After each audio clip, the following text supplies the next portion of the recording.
Ben Cropp is off on his greatest adventure. He's heading north from Cooktown towards the Torres Strait. Or as the early seamen called them, the Straits of Terror.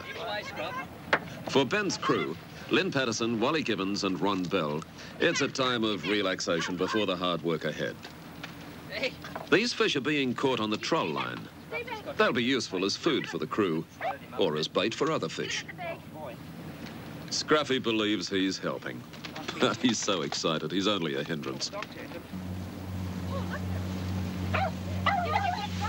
The Beaver is headed on a dangerous voyage to rediscover the wrecks of the old ships, which failed to survive the trip through the Torres Strait, falling foul of the treacherous reefs of the Great Barrier Reef.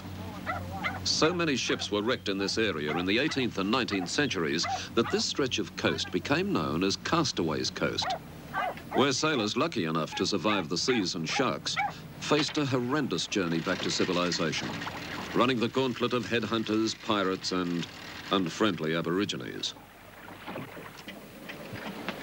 The Beaver is at the top end of number 10 Ribbon Reef, and Ben wants to check on a colony of friendly potato cod he noticed on a previous trip. What do you think's down there, Will? Well, I don't know, but it looks like a good place for cod and things. Good luck, we might find a few down there we can feed them. Oh, that'd be good.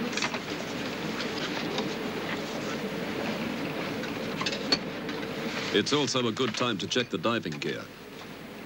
The life of every member depends on every item of equipment working perfectly. And this check under stringent conditions is a normal part of Ben's diving operations. Just remember to keep our time too, because it's fairly deep down here, it's 60 feet or so. You don't want to stay down too long at that depth. Wally, Lynn and Ben dive. They're on hooker gear, a direct airline to the surface. And Ron stays on board to control the dive. The water is clear, and the divers ease between coral bommies to a sandy bottom.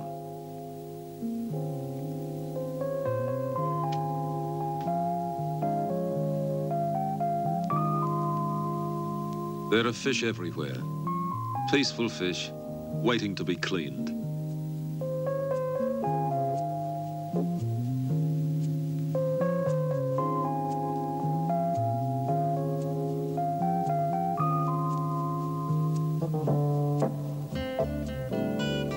On the sandy bottom, a lazy reef shark has seen the intruders. He's not prepared to fight for his territory and hurriedly moves off.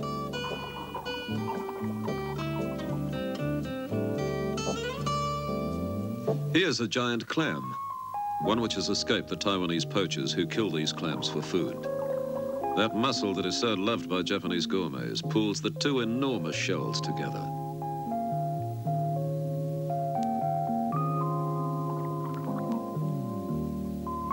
Wally has attracted the attention of the potato cod. These fish weigh between 40 and 50 kilos each and always inhabit this exact spot at the top end of the reef. They're easily the friendliest of the large barrier reef fish and are incredibly curious and inquisitive. Perhaps it's because they rarely encounter humans.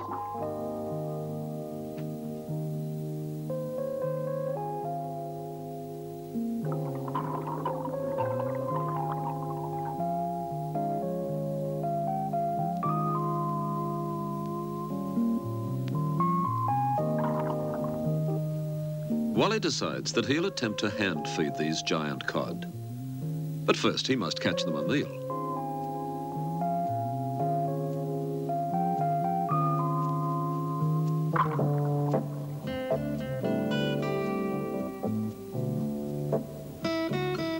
Without waiting to be asked, the cod helps himself.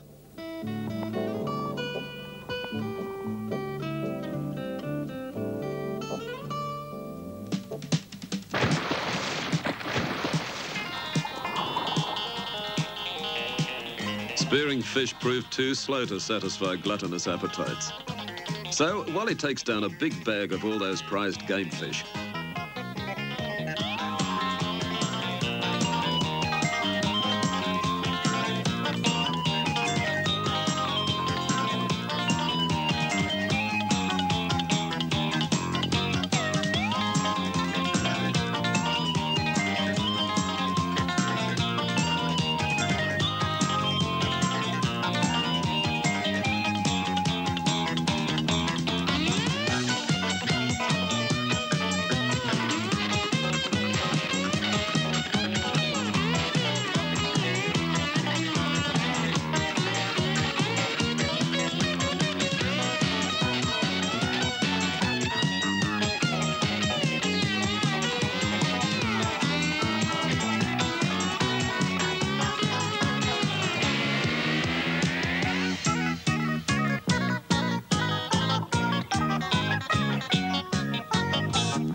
The enormous appetite soon have the bag down to the scraps.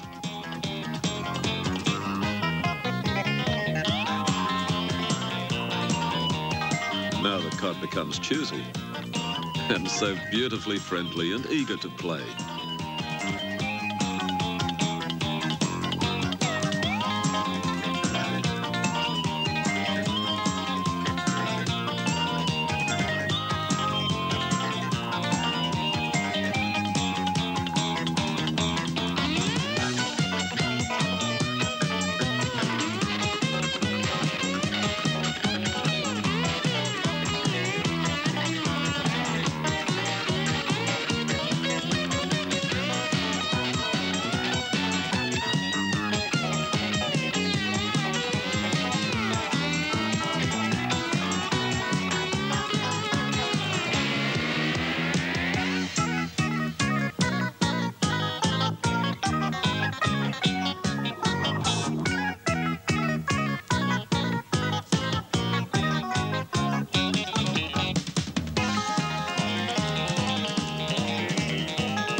It's Ben's firm belief that areas like this should be made marine sanctuaries, so that this incredible feeling of friendly contact with a wild creature could be enjoyed by all divers.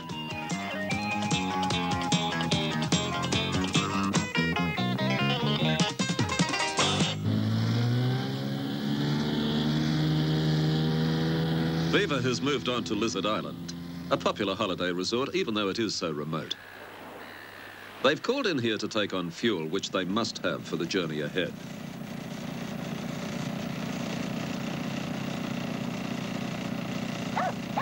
As usual, Scruffy wants to see what's happening. Scruffy shares the beaver with Streaker, the ship's cat, who, believing that discretion is the better part of valor, lives a metre or so above the deck. Streaker! Streaker! Your favourite food. Come on, have a guess what it is, Streaker. Coral trout? Sweet lip? Okay, Scruff, here's yours. Well below, where no fights can start. The beaver is heading north again. The inevitable 25-knot southeast wind whipping up rough following seas.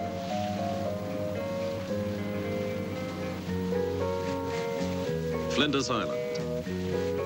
In this far north area, Ben will begin his search for old wrecks and signs left by survivors along the coast and islands of the Castaway coast. This sign was cut by the crew of the ship Dart on its surveying voyage of 1899 as a datum point to calculate the local time.